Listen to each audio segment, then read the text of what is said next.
Because of Kevin Rollason and the Winnipeg Free Press, investments and improvements are being made in emergency rooms in Winnipeg and across the country, and every one of us will benefit from that. The compassion question, I think, is a little more complicated, but I think it all starts where Kevin started, by deciding to care every single day. Kevin, thank you for your commitment to telling the whole story of what happened to Brian Sinclair.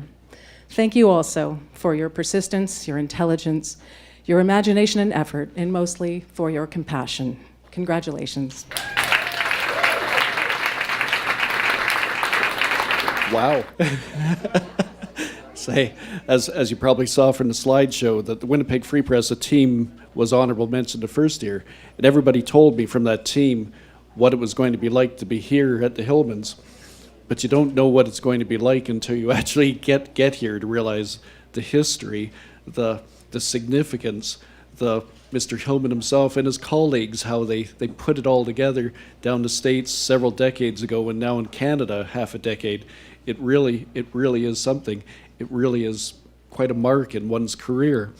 That I'd like to thank the Hillman Foundation, and I'd also like to thank the judges. I'm very appreciative for reading my work and for caring, and for, if I tugged your heartstrings, that's what I was trying to do, because it's through that tugging of the heartstrings I hope that the public and the governments across, and hospital boards, RHAs, regional health authorities across the land will take notice and make sure that a Brian Sinclair incident doesn't happen again.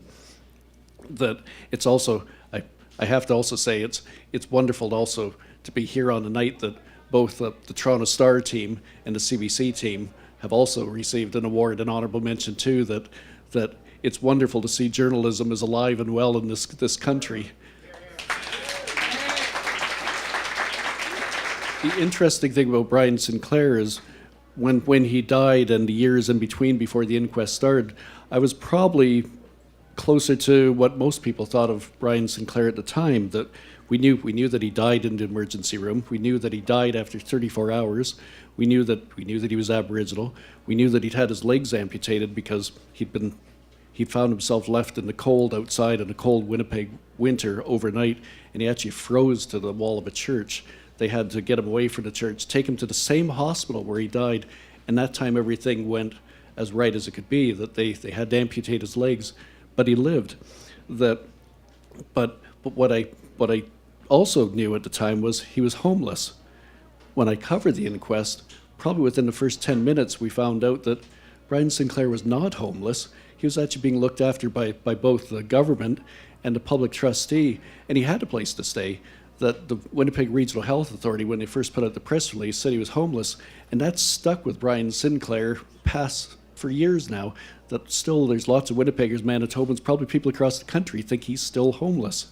He wasn't homeless. He had a place. He had a family that loved him. They might not have lived in Winnipeg. They were out in Vancouver. But so many people to this day still think he's homeless, but also say that he's somebody, well, where is his family? How could they have left him there? Well, he was like you and me, that if you think that you've got a relatively minor thing that brings you to hospital, why do you have to phone your family to come down and help you? And we saw through the videos, Brian Sinclair rolled into the hospital on his own. He'd been volunteering at a soup kitchen earlier on that day. He got to the hospital, he saw somebody, they wrote something down, then he went to the waiting room. And after about an hour, he actually rolled past the triage desk, probably looked just like we would as far as what the heck is going on. And then he went back to the waiting room, and there's where he was about 33 hours later. When he was actually, people were there, that ordinary people, families of people, kept going to security, kept going to nurses saying, you got to check that guy. He's thrown up again. What was the only thing they did? They brought a bowl a couple times so that he could throw up in.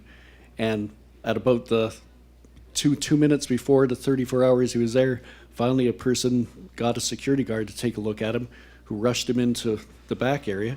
They worked on him for about 2 minutes when they suddenly realized, we're trying to resuscitate a person who's already got rigor mortis is setting in. He'd been dead for 7 hours in that emergency waiting room. That, as if you take a look at the brochure, that I'm the father of a special needs child who's in a wheelchair, who could find herself someday with her cognitive challenges at a hospital just like Brian Sinclair. that to a great extent, probably a lot of the feeling that I had, compassion towards just what happened to this guy, came also through my family connection too. So in the end, the province has made all sorts of moves towards and implementing some recommendations of the judge, that I'm still following those recommendations to make sure the government does put them in place. The idea being, we don't want that just to fall to the side. We do not want another Brian Sinclair to happen, whether it's in Winnipeg, whether it's Manitoba, whether it's the Western province, or whether it's across the country. And the nice thing about something like Twitter and social media recently is that in recent years, that I can tell there's doctors and organizations across the country that have followed this, that there's people across the nation that have been looking at it and want to make sure this doesn't happen again. That is gratifying.